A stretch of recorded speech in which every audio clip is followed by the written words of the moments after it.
Yes, welcome, lovely folks, lovely people, lovely humans, lovely they, thems, lovely thys, lovely he, hims, she, hers, whoever you are all welcome here because this is an inclusive, protective, safe space. My name is Rodney Smith. I will be the host of this podcast. The name of this podcast is Lord Petty. Now, if you've never tuned into this podcast, that is great. I appreciate you being here. There's a first time for everything. Some of you have been here for years. I've probably lost a lot of people throughout the years because we've gone through different phases of this show, okay? We started out talking about like dating stuff. We kind of went down the political rabbit hole. Then we started making fun of rap videos. Then we started, I've told you a lot of life stories. We're kind of talking about just relationship things in general, like red pill ideology before that really hit the market and it turned into like the male feminism, and we're just constantly evolving, Have I wanted to start a bunch of different podcasts in the meantime? Yes. Does everybody keep telling me to niche down? Yes. Am I ever going to do that? No, because I'm hoping the algorithms, right? Because so far, and this is kind of an unfortunate thing, and I'm proud to say I've always kind of been ahead of the trends because then like 2 years later, it catches up. And then in some weird way, I miss the wave in the same sense. Because the time that I look crazy. So eventually the paths are just going to cross, right? I mean, 2 years ago, I was getting called, and a lot of people were. 2 years ago, I was getting called a right-winger, like a conspiracy theorist and blah, blah, blah. But I'm a moderate guy, It cracks me up when I get people thinking I'm like this beacon of conservatism when there's not a conservative bone in my body, I might be like a libertarian type dude. But I don't subscribe to like any ideology in general. I have like, there's nobody that can tell me how to think. Everything I have would be a lot better, a lot bigger, a lot more popular, not better, actually the worst.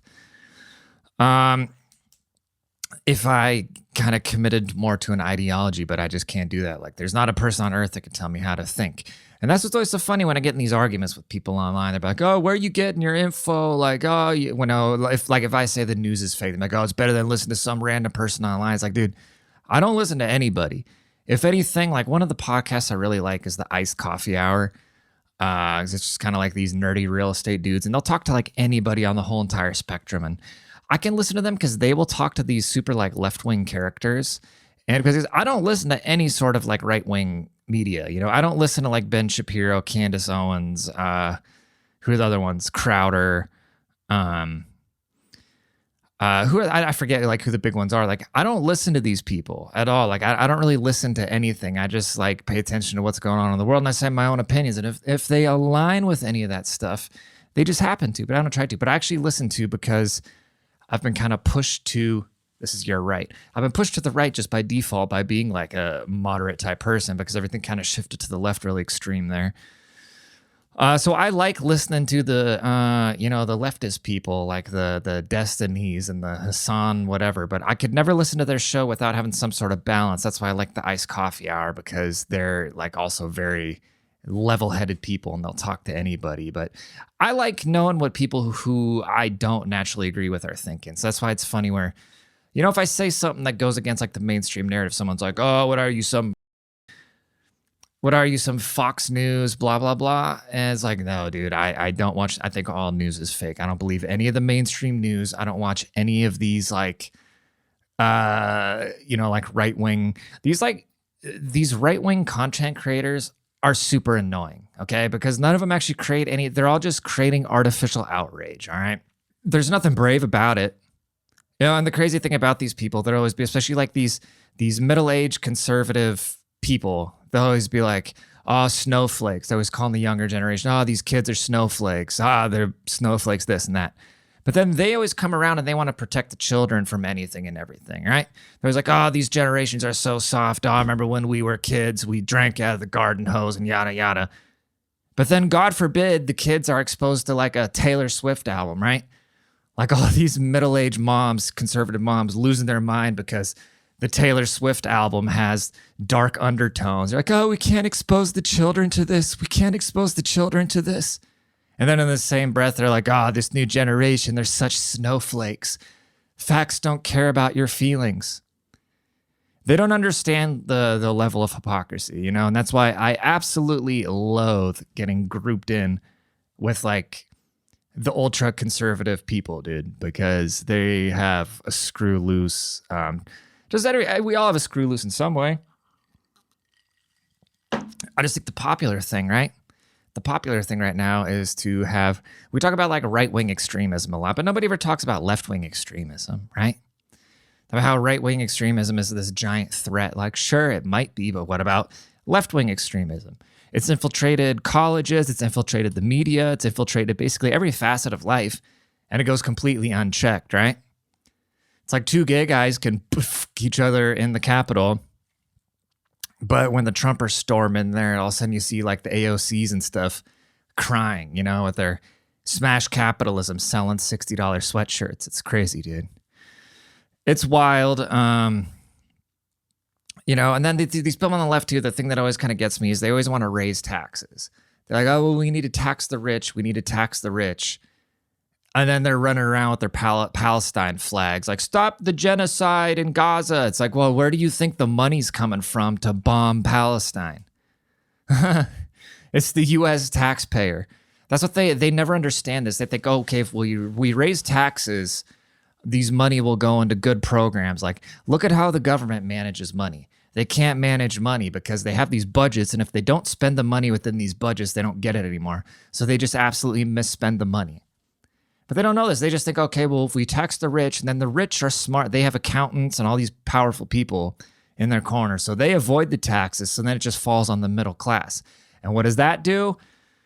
It makes people poor, and then they just keep printing more money, right? They just keep printing more money and sending it to every country that isn't the United States. Like they just sent another $90 billion to Ukraine or something like that.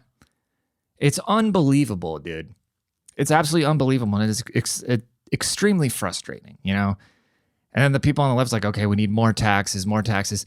It's not going to come back to you. It's just going to go into funds to fight wars that don't concern us. It's wild, dude.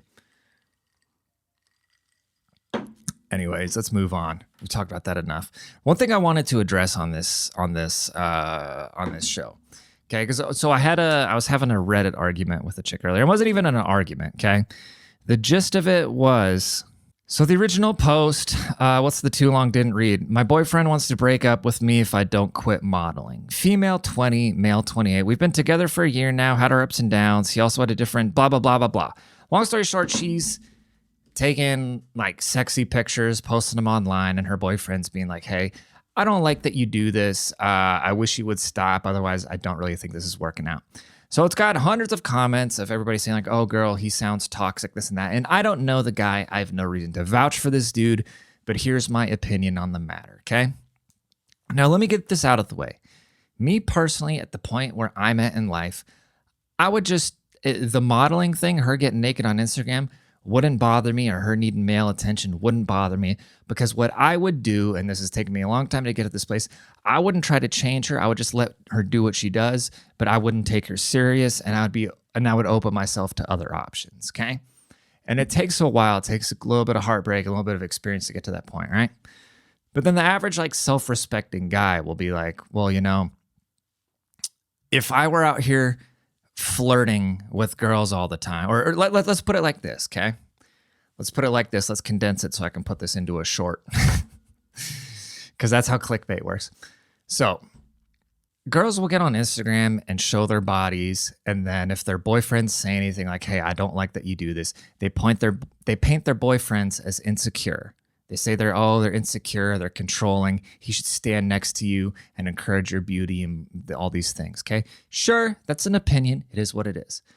But then if you ask that same girl, if you say, okay, well, how would you feel if your boyfriend followed a bunch of other girls showing their bodies and liked their pictures? I'd be like, oh, well, that's different. How is that any different? How's it any different? Because you're upset for him following these girls, but you're one of these girls. So you're okay with other, you know what I mean? And then they can't wrap their heads around that. And that's just what's mind blowing to me, to where, you know, if you're going to be showing your goodies on the grams, you can't be mad at your boyfriend for looking at other goodies. Like, if you're inviting male attention into your life, right? You can't get upset for the dude giving attention to other women. Like, that's just, I don't know. That seems like common sense to me, but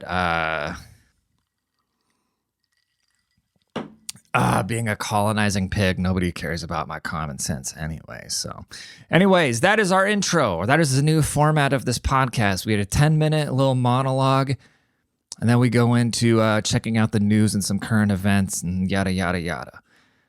All right, so let's dive into some news here. This is Russia-Ukraine war. U.S. House passes crucial aid deal worth $61 billion. Remember they were saying it was like $15 billion to build the southern Mexico wall, and the liberals were losing their mind. Like, that is bad spending. But let's go drop it on...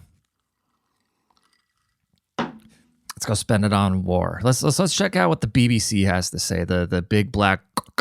Ukraine's President Volodymyr Zelensky says he's grateful to the U.S. House of Representatives. I'm sure he is. For passing a $61 billion military aid package for Ukraine following months of delays. The bill contains much... Oh, sorry it's taken so long. ...needed ammunition and air defences for Kyiv. President Zelensky said thousands of lives would be saved and that both the Ukraine and the U.S. would emerge stronger. The Kremlin said the bill would cost more lives. Oh, yes, extending a war will save lives. Makes sense. Here's our North America correspondent, Nomia Iqbal. Well, Regina, after months of political divisions, of delays and dire warnings from President Biden, from members of the Democratic Party, as well as Ukrainian officials, the bill actually passed pretty comfortably through the House of Representatives. The next step is of... Well, yeah, because they're all laundering money through it. ...the Senate. There may be some internal political fallout for the Republican Party, but for Ukraine, this is seen as a lifeline. On this vote, the yeas are 311 and the nays are 112. The bill is passed. Yeas and nays. This moment has been a long time coming. After more than 6 months, a bill pledging further military aid for Ukraine. Look at them waving Ukrainian flags, and the U.S. House of Representatives are waving Ukrainian flags, happy about war. Think any of their kids? Finally passed. Today, we have got the decision we were waiting for on the American support package, for which we fought. Why is it our responsibility? This is what always makes me so mad, because like these other countries are constantly in conflicts, and then we open up our borders to their refugees, right?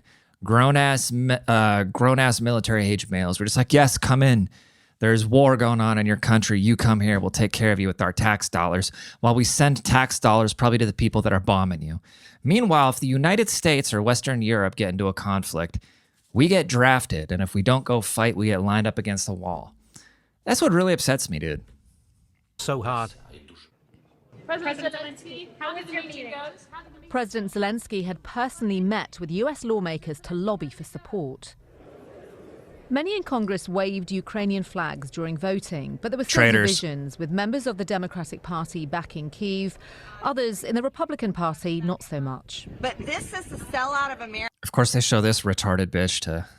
Today, when we had members of Congress in there waving the Ukrainian flag on the United States House of Representatives floor, while we're doing nothing to secure our border, I think every American in this country should be furious. She's got a point. The House Speaker, Republican Mike Johnson, felt differently, essentially putting his job on the line to get the bill approved. It's an old military adage, but we would rather send bullets to the conflict overseas than... It's not our responsibility, dude. Oh, my God. It's unbelievable. Let's see. Ukraine aid package. $95 billion? Oh my God.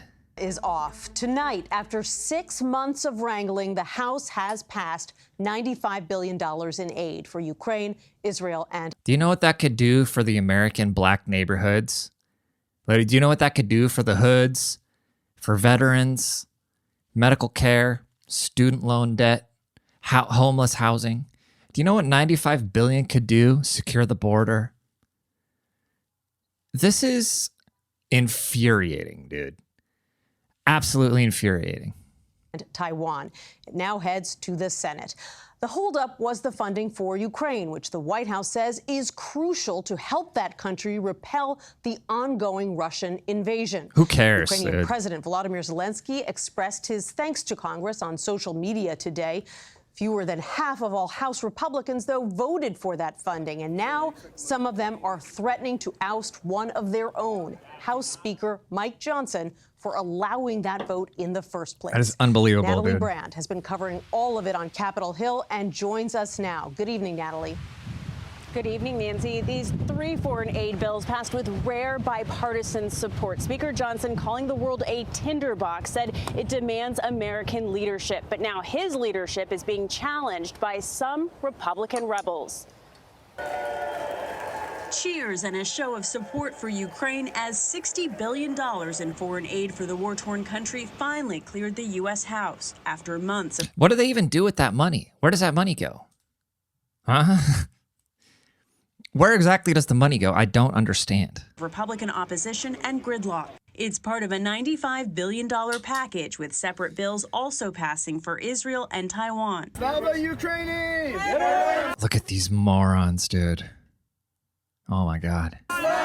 Ukrainians demonstrating outside. If you would ask pretty much any of them to point on a map and show us where Ukraine's at, none of them would even know. At the Capitol cheered for the critically needed assistance. Every day costs lives. Costs lives of my friends, of my classmates. Then go home, dude, and fight. Of my school. It's 2024. You look like every superhero in every 2024. What 120-pound woman is going to save the world and be a war hero? I vote her.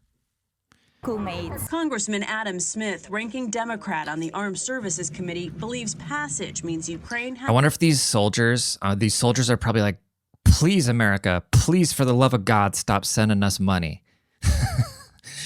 We're tired of this fucking war. Stop enabling it. ...has a chance to survive. Ukraine's being outgunned like 10-1 in terms of ammunition. Yeah, that means they're supposed to lose. That's how wars work. If we do get the support to them, most of the military experts that I have spoken to believe that Ukraine will be able to hold that line. It's an issue that's further divided a fractured Republican Party, with more GOP members voting against Ukraine aid than for it. Nothing is done to secure our border or reduce our debt. That could cost Speaker Mike Johnson, with Marjorie Taylor Greene and 2 others, including Kentucky's Thomas Massie, threatening to try and oust him. Do you have a timeline on when you would like to... We'd like him to resign today. He should have resigned. Oh, good old right-wing extremism trying to not send all our money to Eastern Europe. Speaker Johnson said today he's not worried about losing his job. I have to do my job.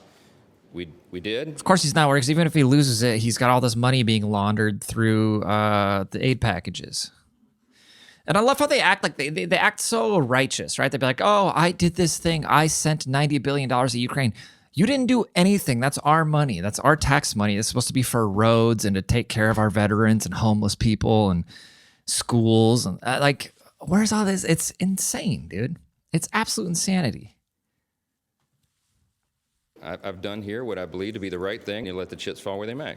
Oh, let the chips fall where they may. It's easy to say when there's people that can't afford freaking groceries. A policy bill that passed today paves the way for a possible ban of TikTok if Chinese-based ByteDance doesn't sell its stake. Oh, of course they want to ban TikTok because you can get on TikTok and talk about how stupid this is to give all the countries our money. Because the government, here's why they want to ban TikToks, because the government can't control TikTok. What an insanity, dude. I mean, I don't even like TikTok. TikTok is the worst. Unbelievable, dude.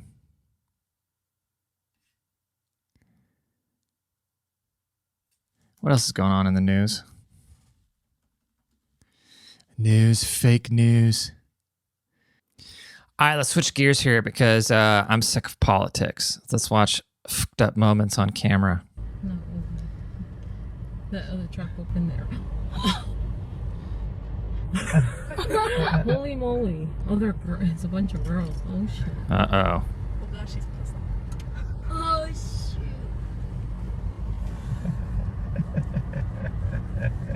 opened the door. She's crazy. And that girl had her window open. Oh! You missed! Now what are they gonna throw? Giving him the bird. Holy moly. What are they even arguing about? Oh, he's just trying to get over. It's so crazy how people will just take the time to get so mad about nothing. The hell? Oh my gosh! Really? Oh jeez. Oh my god! Holy shit, they almost crashed. Oh Jesus. Oh god. Oh Lord. Oh my gosh. Well, they got around him. She hit the car.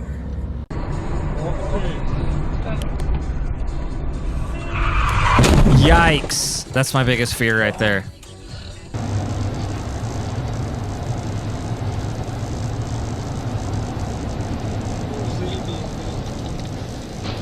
Skirt. Is this all traffic stuff? I don't want to watch traffic stuff.